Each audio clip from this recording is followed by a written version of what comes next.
tare da albarkarsa su ƙara sauka ga ma'abota kallon wannan tasha namu mai albarka wato Shahidanmu TV. Kar dai ku manta, sunana Zainab Abdullahi. Insha Allah yau zan yi magana akan wasu munasabobi da suka faru a cikin wannan wata mai albarka wato watan Rabiul Awwal. Sanannen abu ne dai cewa watan Rabiul Awwal wata ne wanda aka haifi fiyayyen halitta wato Annabi Muhammad sallallahu alaihi wa alihi wa sallam. Sannan wata ne mai tarin albarkatu a cikinsa, wata ne wanda ake yafiyan zunubai a cikinsa, sannan wata ne wanda ake karɓan addu'o'i a cikinsa.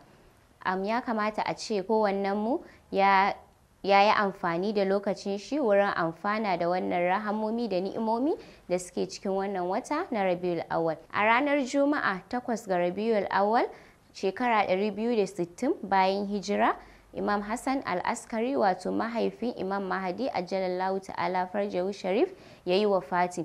Wafatin yasa ya kasance ne ta hanyar guba wanda aka sa masa a cikin abincinsa, wanda Khalifan Abbasawa na wannan lokacin wanda ake kira da Mu'tamad ya ba da umarnin a yi hakan. Har wala yau kuma a ranar Juma'a 8 ga wannan wata wanda muke ciki na Rabiul Awwal, imamanci ya dawo wurin Imam Mahdi ajalallahu ta'ala farjahu sharif, wanda har yanzu imamancin yana wurin shi ne har zuwa kuma lokacin da zai bayyana.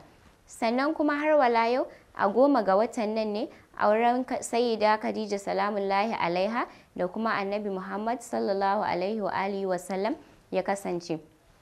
Sannan kuma a 12 ga watan nan ne na Rabiul Awwal manzon Allah sallallahu alaihi wa alihi wa sallam ya iso cikin birnin Madina bayan hijirar shi daga Makka. A 14 ga wannan wata na Rabiul Awwal da muke ciki, Yazidu la'anatullahi alaihi ya mutu. Sannan kuma ya mutu ne yana da shekara 37 a duniya. Sannan kuma ya yi shekara 3 da wata 9 ne akan mulkinsa.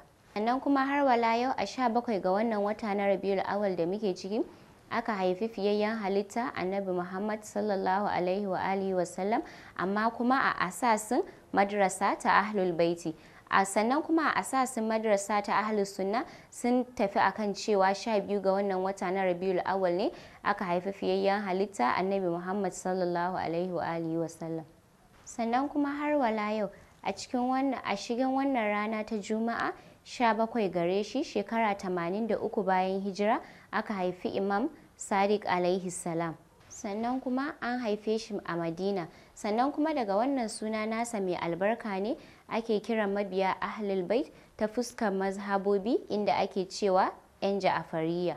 Sannan kuma har wala yau a 26 ga wannan wata na Rabiul Awwal ne shekara 41 bayan hijira sulhun Imam Hassan da Yazidu la'anatullahi alai ya kasance. Sannan har wala yau a 26 ga watan nan ne shekara 41 bayan hijira sulhun Imam Hassan da Muawiya ya kasance.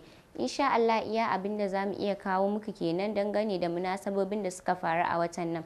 Ina ma daukacin al'ummar musulmi murnar zagayowar wannan wata mai albarka wato watan da aka haifi fiyayyen halitta wato Annabi Muhammad sallallahu alaihi wa alihi wa sallam. Ina Allah ya sada mu da alkhairai da kuma albarkatun da ke cikinsa. Assalamu alaikum wa rahmatullahi ta'ala wa barakatuh.